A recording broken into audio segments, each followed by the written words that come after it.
আমি কাছে থেকে দেখছি, আমি একবারে কাছে থেকে দেখছি এবং আমি কিছুটা হলেও বুঝতে পারছি।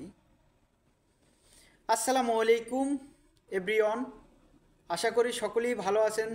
আলহামদুলিল্লাহ, আল্লাহ সুবহানাহু ওয়া তাআলার অশেষ মেহেরবানিতে আপনাকে দোয়ায় ও ভালোবাসায় আমিও ভালো আছি। দেশে দেশের বাইরে যে যেখান থেকে দেখছেন, আশা করি ভিডিওটা শুরু থেকে শেষ পর্যন্ত কথাগুলি শুনবেন, আপনাদের কাজে আসতে পারে, কি ভালো লাগতে পারে।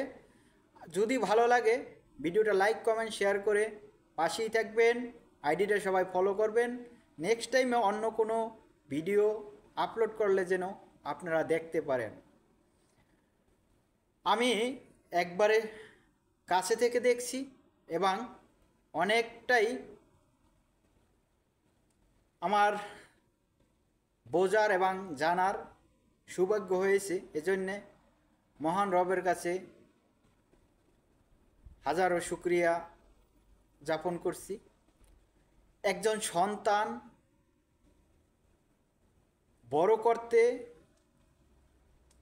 কত পরিশ্রম, কত শ্রম দিতে হয়, কত কষ্ট করতে হয়,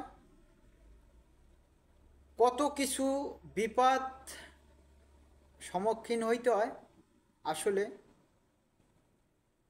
হয়তো একজনের সন্তান থাকলেই যে বুঝতে পারে ব্যাপারটা কিন্তু এমন না। যদি বোঝার চেষ্টা করে, সন্তান না থাকলেও বুঝতে পারে। একজন মা একটা সন্তান দুনিয়ায় আনার আগ পর্যন্ত কত পরিশ্রম, কত কষ্ট, কত কিছু ত্যাগ করতে হয়, একমাত্র যে মা এই দুনিয়ার জমিনে একজন সন্তান আড়ে উনিই বোঝে। সন্তান দেওয়ার মালিক মহান রব, কিন্তু এই দুনিয়ায় আনার উসিলা পিতামাতা, বড় করার দায়িত্ব এই পিতামাতার। আপনি দেখুন, কারো চাইকা কারো ভূমিকা কম নেই। যেমন মা তেমন বাবা। বাবা অনেক পরিশ্রম করে, রৌদে শুকায়, বৃষ্টিতে ভেজে 10টা টাকা ইনকাম করে, সারাদিন কাজে শেষে সন্ধ্যায় বাড়ি ফিরে। পরের দিন ওই টাকা দিয়েই পণ্য কেনাকাটা করে, তারপরে এই সন্তানের মুখে, অথচ নিজেরা সবাই মিলে খাবার খায়।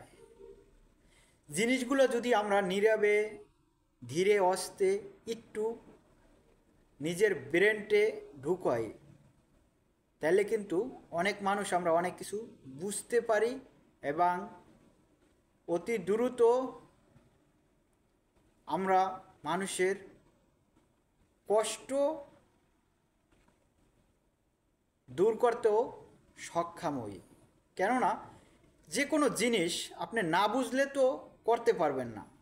তা আমরা যদি বুঝতে পারি, তাই কোন কাজটা কষ্ট হবে, কোন কাজটা একটু সুখ হবে, বুঝতে পারলে অতি সহজ হবে। ছোট থেকে একটা সন্তান 15 থেকে 16 বছর পর্যন্ত কত যে কিছু পিতামাতার করতে হয়, কত কিছু দায়িত্ব পালন করতে হয়। আপনি একটা জিনিস লক্ষ্য করবেন, যখন আমরা ছোট ছিলাম, কথা বলতে পারতাম না, তখন কিন্তু আমাদের জ্বর, কাশি, আরও ইত্যাদি ইত্যাদি অনেক রোগ যদি হইতো, আমি কইতে পারতাম না, আপনি কইতে পারতেন না, কে কইতো? এগুলো কর একজন ছিল, তিনি হলেন গর্ভধারিণী মা। যে মা 10 মাস 10 দিন অনেক বোঝা আমাকে নিয়ে বাইতে হয়েছে, আপনাকে নিয়ে বাইতে হয়েছে।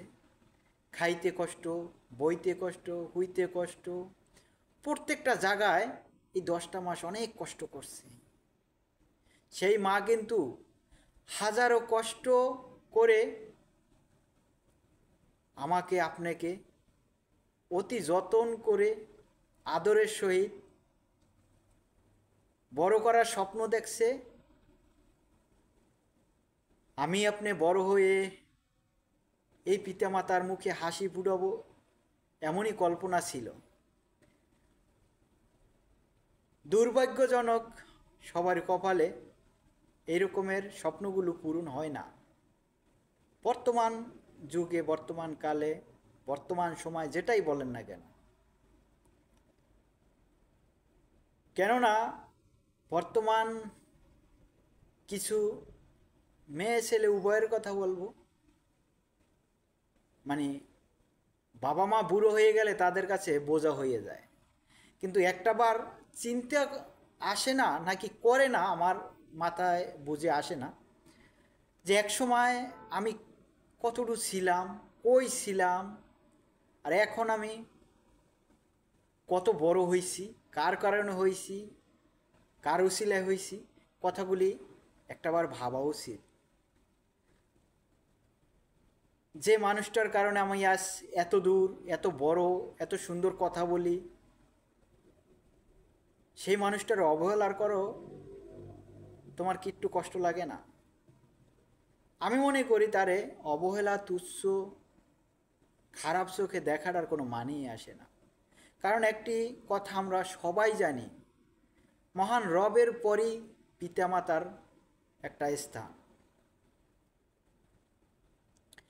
তাই আল্লাহর পরে বাবা মা যদি হয় 19-20, তাহলে সেই বাবা মাকে আমরা যদি অবহেলা করি, হয়তো বুড়ো হয়ে গেলে অনেক সময় অনেক কথা ছুটে যায়, অনেক ভুল করতে পারে। এক সময় কিন্তু তুমি ছোটোকালে, আমি ছোটোকালে ভুল করছি, তখন কিন্তু চোখে রাগানি মারতে কি মুখে রাগানি মারতে, মানে যে আমি ওই কাজ থেকে, ভুল কাজ থেকে বিরত থাকি, দুষ্টমি ফেজলামি কম করি, কিন্তু ঠাস ঠুস করে খারাপ কথা বলে না, কি গায়ে হাত তোলে না। এই জিনিসগুলো চিন্তা করতে হবে। আমরা বর্তমানে অনেক সুন্দর সুন্দর নারী পাইয়া, সুন্দর সুন্দর রমণী বললে চলে,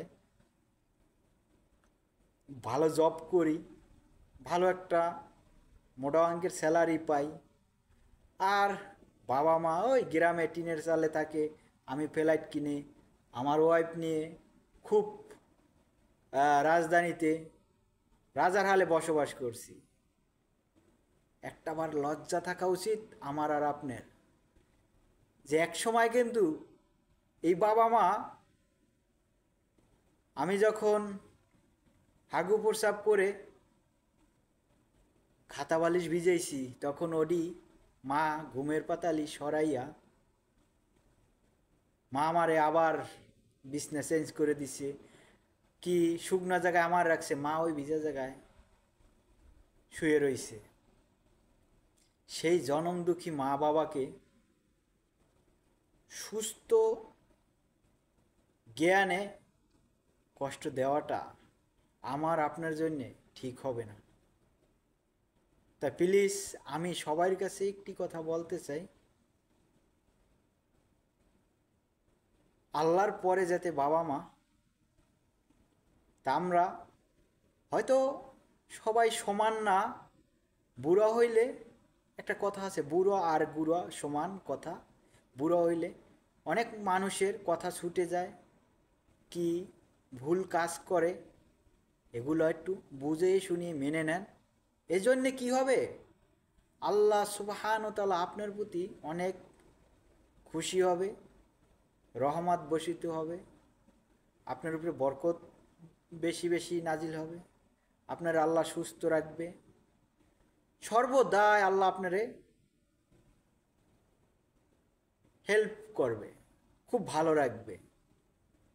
তা আসুন আমরা সবাই মিলে এই ভালো কাজগুলো করার চেষ্টা করি।